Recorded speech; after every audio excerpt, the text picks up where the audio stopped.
Hi dear student, स्वागत है आप सभी का आपके अपने YouTube channels RC mission chemistry में। और मैं हूं चौबे सर और आज हम लोग एक नया चैप्टर स्टार्ट करेंगे क्लास 11th की केमिस्ट्री का। एक नया चैप्टर जिसका नाम है फोर्थ लेसन है, ये 4th नंबर ऑफ लेसन्स, जिसका नाम है chemical bonding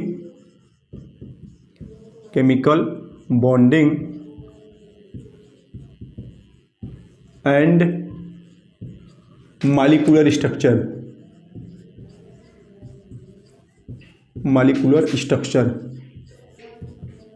chemical bonding and molecular structure. ठीक, तो ये हमारे पास आई थिंक 4th लेसन होगा और ऐसे 5th होगा। ठीक है, तो chemical bonding and molecular structure काफ़ी बड़ा लेसन है और काफ़ी इंपॉर्टेंट, जहाँ से केमिस्ट्री के बेसिक नॉलेज आपको बहुत ज़्यादा मिलते हैं कि केमिकल बॉन्डिंग होती क्या है, कितने टाइप से होती है, covalent bond, ionic bond, electrovalent bond, ठीक है, कोऑर्डिनेशन बॉन्ड, ये सारे जो डिफरेंट टाइप के बॉन्ड हैं इस चैप्टर में हम लोग स्टडी करते हैं। इसके बाद मॉलिक्यूलर स्ट्रक्चर में 2-3 इंपॉर्टेंट थ्योरी है, जैसे आपकी अनमोटी हो गई, molecular orbital theory, VSEPR theory हो गई, हाइब्रिडाइजेशन हो गया, सिग्मा एंड पाई बॉन्ड हो गया। और इसके बाद ये सारे के सारे इंपॉर्टेंट थ्योरी, इंपॉर्टेंट टॉपिक्स इस चैप्टर हम लोग स्टडी करते हैं। और 11th की सबसे इंपॉर्टेंट अगर चैप्टर कहा जाए chemical bonding and molecular structure, किसी भी कंपटीशन एग्जाम में ज़्यादा से ज़्यादा क्वेश्चन इसी चैप्टर से आते हैं। ठीक है, तो स्टार्ट करते हैं कि chemical bonding and molecular structure. तो इसमें पहला हमारा टॉपिक चलेगा केमिकल बॉन्डिंग, और इसका मैं आपको बताऊंगा इंट्रोडक्शन की केमिकल बॉन्डिंग होता क्या है। केमिकल बॉन्डिंग, ठीक, तो केमिकल बॉन्डिंग है क्या? केमिकल बॉन्डिंग कहते हैं कि द फोर्स ऑफ अट्रैक्शन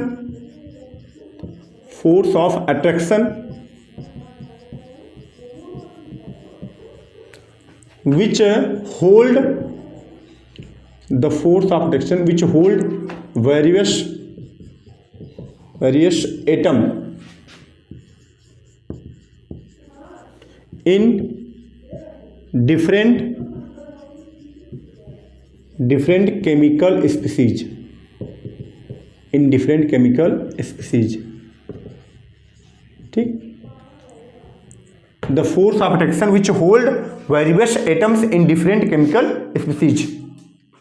ठीक, तो डिफिनीशन क्या कहता है इसका? The force of attraction which hold various atoms present in, यहां लगा सकते हैं हम लोग, present in different chemical species is known as chemical bonding. मतलब क्या कहा कि कोई भी केमिकल स्पीसीज होगा या कोई केमिकल कंपाउंड है, वो आपका सल्फ्यूरिक एसिड है, वो आपके पास वाटर है, वाटर भी एक प्रकार का केमिकल कंपाउंड है, H2O उसका फार्मूला होता है, ठीक, या आपके पास सोडियम क्लोराइड NaCl सॉल्ट है। तो कोई भी केमिकल्स होगा उसमें एटम होते हैं, और एटम क्यों होते हैं? क्योंकि वे एक दूसरे के द्वारा जुड़े होते हैं, बंधे होते हैं किसी फोर्स ऑफ अट्रैक्शन के द्वारा। अगर वही फोर्स ऑफ अट्रैक्शन उनके पास न हो तो अलग अलग हो जाएंगे। सपोज कि मैंने कहा कि आपके पास H2O है, तो H2O वाटर है। अब वाटर में कौन कौन है भाई? वाटर में हाइड्रोजन 2 है और ऑक्सीजन 1 है। अगर मैंने कहा कि वाटर में से आपका दोनों हाइड्रोजन अलग होकर निकल जाए और ऑक्सीजन अलग होकर निकल जाए, तो क्या वाटर बचेगा? पानी खत्म हो गया, पानी तो बचेगा नहीं, हाइड्रोजन गैस अलग, ऑक्सीजन गैस अलग। तो ये दोनों आपस में एक फोर्स ऑफ अट्रैक्शन के द्वारा हाइड्रोजन और ऑक्सीजन जुड़े हैं, जिसके द्वारा आपका वाटर का फॉर्मेशन हुआ है। ठीक, तो वो फोर्स ऑफ अट्रैक्शन जो होता है जिसके द्वारा हाइड्रोजन और ऑक्सीजन जुड़ करके वाटर का फॉर्मेशन किए हैं, उसी को बोलते हैं केमिकल बॉन्डिंग। सपोज मैंने कहा कि NaCl जो हम लोग घरों में यूज करते हैं, सोडियम क्लोराइड NaCl नमक होता है, ठीक है, सॉल्ट। तो अब NaCl जो है सोडियम और क्लोरीन दोनों आपस में जुड़े हैं। अगर मैंने कहा कि सोडियम अलग चला जाए, क्लोरीन अलग चला जाए, तो क्या आपके पास सॉल्ट रहेगा? नहीं रहेगा। तो ये दोनों आपस में जुड़े हैं एक फोर्स ऑफ अट्रैक्शन के द्वारा, और उसी फोर्स ऑफ अट्रैक्शन को क्या बोलते हैं? केमिकल बॉन्ड्स या केमिकल बॉन्डिंग। ठीक है, तो आपने डिफिनेशन आज समझ गया होगा कि केमिकल बॉन्डिंग है क्या। एक टाइप का फोर्स ऑफ अट्रैक्शन है जिसके द्वारा डिफरेंट एटम किसी भी केमिकल स्पीसीज में, किसी भी केमिकल कंपाउंड में जो डिफरेंट एटम एक दूसरे के द्वारा जुड़े होते हैं, कंबाइंड होते हैं, वही फोर्स ऑफ अट्रैक्शन आपका कहलाता है केमिकल बॉन्डिंग। अब देखिए, ये केमिकल बॉन्ड जो बनता है उसी के द्वारा ही कंपाउंड बनता है। अगर कोई केमिकल बॉन्ड न बने तो संसार में कोई कंपाउंड बनेगा ही ना। तो आपका सॉल्ट बनेगा, ना वाटर बनेगा, ना सल्फ्यूरिक एसिड बनेगा, ना हाइड्रोक्लोरिक एसिड बनेगा, ना एथिल अल्कोहल, मेथिल अल्कोहल, माने कोई भी केमिकल बनेगा नहीं अगर उनके बीच में फोर्स ऑफ अट्रैक्शन ना हो, उनके बीच में केमिकल बॉन्ड न हो। तो अब देखिए जैसे मैंने बताया कि हाइड्रोजन, ऑक्सीजन, सोडियम और क्लोरीन, ये सभी लोग के बीच में क्या होता है, केमिकल बॉन्ड होता है, उसी के द्वारा ये लोग जुड़े होते हैं और जब केमिकल बॉन्ड बनता है तो हमारे पास मिल जाता है एक नया हमको कंपाउंड। अब प्रश्न ये आया कि आखिरकार ये केमिकल बॉन्ड बनाते क्यों हैं। माने अभी देखो कोई भी केमिकल बॉन्ड बना है, मैंने ये नहीं कहा कि कोऑर्डिनेशन बॉन्ड होगा, कोवैलेंट बॉन्ड होगा, आयनिक बॉन्ड होगा, ठीक है, मेटालिक बॉन्ड होगा, मैंने किसी बॉन्ड का जिक्र नहीं किया यहां पर। मैंने कहा कि बस एक बॉन्ड होता है, एक फोर्स ऑफ अट्रैक्शन होता है, वो डिफरेंट टाइप का कोई भी केमिकल बॉन्ड हो सकता है। तो अब ये प्रश्न आया कि आखिर ये केमिकल बॉन्ड बनते क्यों हैं। तो पहले मैं आपको बताऊं कि केमिकल बॉन्ड जैसे एग्जांपल में आपने लिया कि H2O है, तो H2O में हाइड्रोजन और ऑक्सीजन के बीच में केमिकल बॉन्ड बना ही क्यों। अगर केमिकल बॉन्ड नहीं बना होता तो जल का निर्माण नहीं होता, वाटर का फॉर्मेशन नहीं होता। अगर H2O में हाइड्रोजन और ऑक्सीजन के बीच में केमिकल बॉन्ड नहीं होता तो शायद हमारे पास वाटर नहीं होता। तो प्रश्न ये आया कि ये केमिकल बॉन्ड ये लोग क्यों बनाते हैं, चाहे आपके पास NaCl हो, चाहे आपके पास H2O हो, इन सभी में क्या होता है, केमिकल बॉन्ड होता है। तो ये केमिकल बॉन्ड होता क्यों है, उसका कारण ये है कि कोई भी एलिमेंट हो वो हमेशा स्टेबल रहने का प्रयास करता है कि मैं स्टेबल रहूं, अस्थाई रहूं, ठीक है। तो स्टेबल रहने के लिए कौशल और लुईस ने बताया कि उनके आउटर मोस्ट शेल में 8 इलेक्ट्रॉन होने चाहिए। ऐसा क्यों, 8 से क्या मतलब है, मैं आपको बता रहा हूं। जैसे मैंने कुछ एलिमेंट का एग्जांपल लिया, हमारे पास है helium, neon, argon, krypton, xenon और रेडॉन। इन लोगों को बोलते हैं नोबल गैस या इनर्ट गैस बोलते हैं, ठीक है। इसका होता है 2, इसका 10, इसका 18, 36, 54 और 86, ठीक है। इन सभी के, अगर हीलियम को मैं छोड़ दूं तो ये सभी के सभी, अच्छा पहले समझिए आप, ये सभी के सभी जो होते हैं स्टेबल होते हैं, मोर स्टेबल होते हैं, इसीलिए इनका नाम रखा गया नोबल गैस, इनर्ट गैस। ये जल्दी किसी के साथ क्रिया नहीं करते, अक्रिय। तो क्यों होते हैं, क्योंकि इनके पास उतना पर्याप्त इलेक्ट्रॉन है जिससे ये स्टेबिलिटी को ऑब्टेन कर सकें, एकदम स्टेबल है। माने इसको मैं छोड़ दूं, इसके आउटर मोस्ट शेल में 2 इलेक्ट्रॉन होता है, इसमें 8 होता है, इसमें 8 होता है, इसमें 8 होता है, इसमें 8 होता है और इसमें 8 होता है। ये सभी आप निकालेंगे कैसे, मैं आपको सिखा दूंगा कि कैसे निकलेगा, ठीक है। तो इन सभी के आउटर मोस्ट शेल में कितने कितने इलेक्ट्रॉन है, 8 इलेक्ट्रॉन है और ये सभी के सभी क्या स्टेबल है। माने इन्हें किसी के साथ रिएक्शन करने की कोई जरूरत नहीं, ये जल्दी कोई केमिकल बॉन्ड भी नहीं बनाते। तो ऐसा सभी एलिमेंट चाहता है कि हमारा जो कॉन्फ़िगरेशन हो वो इनके इक्वल हो जाए। जब इनकी इक्वल हो जाएगा तो जैसे ये स्टेबल है, किसी के साथ रिएक्शन करने का प्रयास नहीं करते, ऐसे ये भी। तो ऑक्सीजन ने हाइड्रोजन के साथ बॉन्ड क्यों बनाया, इन्हीं की स्टेबिलिटी को प्राप्त करने के लिए कि जैसा इनका कॉन्फ़िगरेशन है, इनके आउटर मोस्ट शेल में 8 इलेक्ट्रॉन है, अगर हमारे में भी हो गया है तो इसीलिए जब ऑक्सीजन हाइड्रोजन के साथ रिएक्शन करके H2O बनाया तो इसके भी आउटर मोस्ट शेल में 8 इलेक्ट्रॉन हो गए, इसलिए किसी और के साथ जल्दी रिएक्शन नहीं किया, क्योंकि हमारे पास भी तो 8 हो ही गया। तो ये होते हैं नोबल गैस, जिनको बोलते हैं इनर्ट गैस। इनकी कॉन्फ़िगरेशन को प्राप्त करने के लिए कोई भी एलिमेंट जो है केमिकल बॉन्ड को बनाता है, और जो इनके आउटर मोस्ट शेल में इलेक्ट्रॉन होता है उसी को बोलते हैं वैलेंस इलेक्ट्रॉन। क्या मैंने कहा, वैलेंस इलेक्ट्रॉन। वैलेंस इलेक्ट्रॉन क्या होता है, कैसे निकालते हैं, आइए सीख लेते हैं हम लोग। सपोज मैंने कहा कि ऑक्सीजन का वैलेंस इलेक्ट्रॉन निकालिए या वैलेंसी को निकालिए, तो ऑक्सीजन का एटॉमिक नंबर 8 होता है। कॉन्फ़िगरेशन आपको आना चाहिए, मैंने पहले भी सिखा चुका हूं वीडियो में। 1s2, 2s2 और 2p आपके पास 4 होगा, आई थिंक 2 2 4 4 8 हो गया, कॉन्फ़िगरेशन हो गया। 1 वाला कितना है, केवल 1 है, इसमें कितने इलेक्ट्रॉन, 2 इलेक्ट्रॉन। 2 वाला 2 है, 2 का ये भी, 2 का ये भी, तो यहाँ पर 2 इलेक्ट्रॉन और यहाँ पर 4 इलेक्ट्रॉन, दोनों को जोड़ देना सिम का 6 आ गया। तो इनके बाहर राइट साइड में आउटर मोस्ट शेल में कितने इलेक्ट्रॉन आ गए, 6 इलेक्ट्रॉन। जो आउटर मोस्ट शेल का इलेक्ट्रॉन होता है उसी को बोलते हैं वैलेंस इलेक्ट्रॉन। अब यहाँ पर वैलेंस इलेक्ट्रॉन कितना आ गया, 6 आ गया। और अगर मैं हीलियम को छोड़ दूं तो जितने भी नोबल गैस है, इनर्ट गैस है, इन सभी के आउटर मोस्ट शेल में कितने इलेक्ट्रॉन, 8। तो ऑक्सीजन भी चाहेगा कि इनके बराबर पहुंचे, तो इसलिए इसको कितना इलेक्ट्रॉन इसको और चाहिए, 2 इलेक्ट्रॉन इसको और चाहिए। उसी टाइप से जैसे मैंने लिया क्लोरीन, 17 हो गया आपके पास, तो 1s2, 2s2 और उसके बाद 2p6, 3s2, 3p5 हुआ, ठीक। यहां पर देखिए तो 1 वाला 2 और उसके बाद ये 2 का 2 6 8 हो गया, और यहाँ पर 2 का 5 का, और यहाँ पर कितना हो गया 7। आपको पता है ना, 1 वाला लेते हैं, इसके बाद 2 का लेते हैं, फिर 3 का लेते हैं, 4 का लेते हैं। तो आउटर मोस्ट शेल में कितने इलेक्ट्रॉन आ गए, 6 इलेक्ट्रॉन, सॉरी 7 इलेक्ट्रॉन। क्लोरीन के आउटर मोस्ट शेल में 7 इलेक्ट्रॉन, और यही इसका क्या है, वैलेंस इलेक्ट्रॉन है। अब बताओ इसको 8 करना है, क्यों करना है, क्योंकि सभी इनर्ट गैसेस के आउटर मोस्ट शेल में कितने इलेक्ट्रॉन होते हैं, 8। आप इसी तरह जैसे मैंने इनका निकाला, क्लोरीन का निकाला, ऑक्सीजन का निकाला, उसी तरह आप इन सभी का निकालेंगे, कितना आएगा, यहाँ पर 8 आएगा। तो इनका आया 7, या इसी के बेस पर एक लॉ दिया गया, इसको बोलते हैं ऑक्टेट लॉ, ऑक्टेट रूल, ठीक है। क्योंकि कोई एलिमेंट हो अपने आउटर मोस्ट शेल में 8 इलेक्ट्रॉन रखता है या रखने का प्रयास करता है।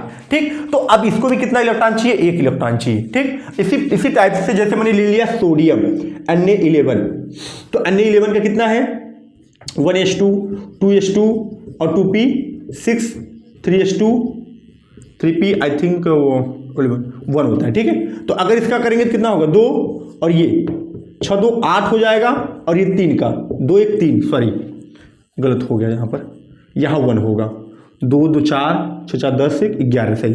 ठीक है, तो यहाँ पर कितना आएगा 3 वाला 1, तो इसके आउटर मोस्ट में कितने इलेक्ट्रॉन आ गए 1, इसका वैलेंस इलेक्ट्रॉन कितना हो गया 1 हो गया। अब देखिए इसके पास 1 इलेक्ट्रॉन हो गया है, तो इसको अगर 8 करना है तो कितना चाहिए 7 चाहिए, तभी 8 होगा। अगर ये 1 इलेक्ट्रॉन को डोनेट कर दे तब कितना बच जाएगा यहाँ पर 8।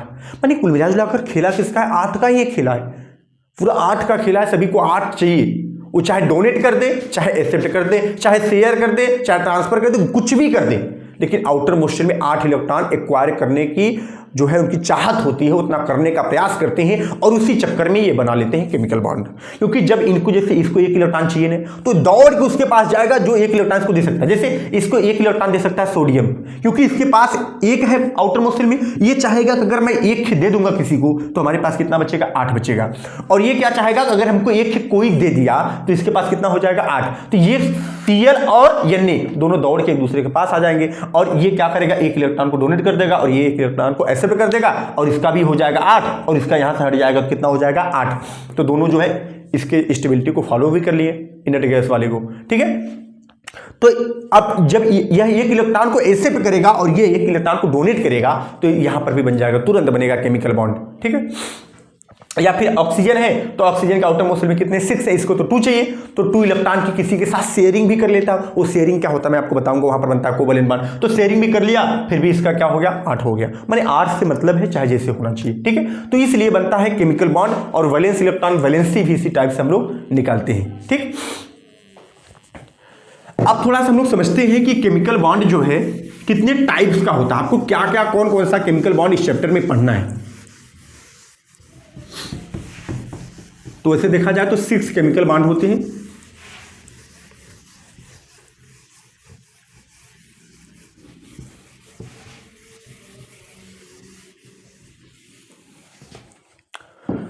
और इसमें पहला हमारे पास होता है bond form between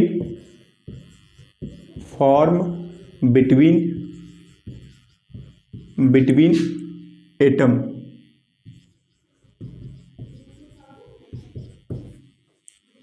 bond form between atom, तो एटम के बीच में जो बॉन्ड बनता है, एटम के बीच में बॉन्ड फॉर्म बिटवीन एटम, तो एटम के बीच में 4 बॉन्ड बनता है। देखिए एक बॉन्ड बनता है एटम के बीच में और दूसरा बॉन्ड बनता है मॉलिक्यूल्स के बीच में।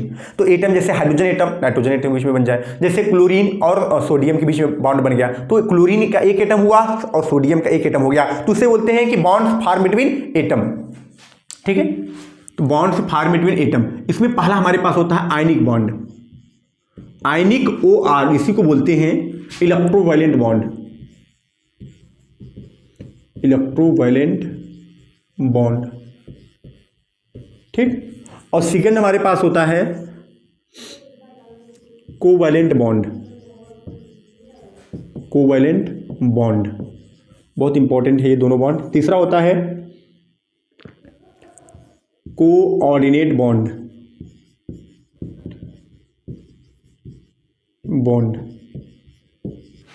और फोर्थ होता है मेटालिक बॉन्ड।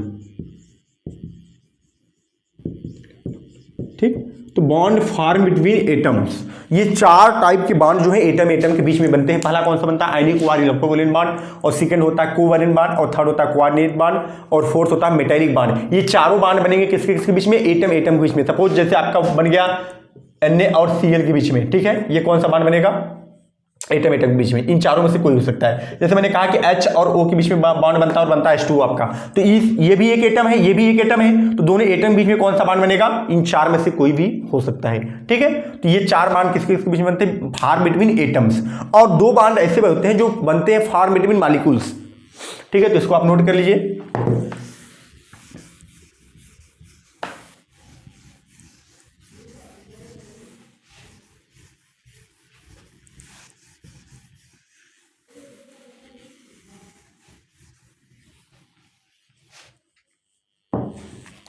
अगला हमारे पास बॉन्ड फॉर्म बिटवीन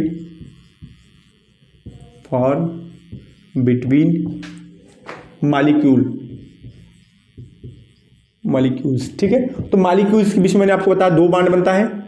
पहला आपके पास होता है काफ़ी इंपॉर्टेंट, बहुत इंपॉर्टेंट, ऑर्गेनिक में भी आपको काम देगा, हाइड्रोजन बॉन्ड्स। और सेकेंड हमारे पास क्या होता है, वैन डर वाल्स फोर्सेस।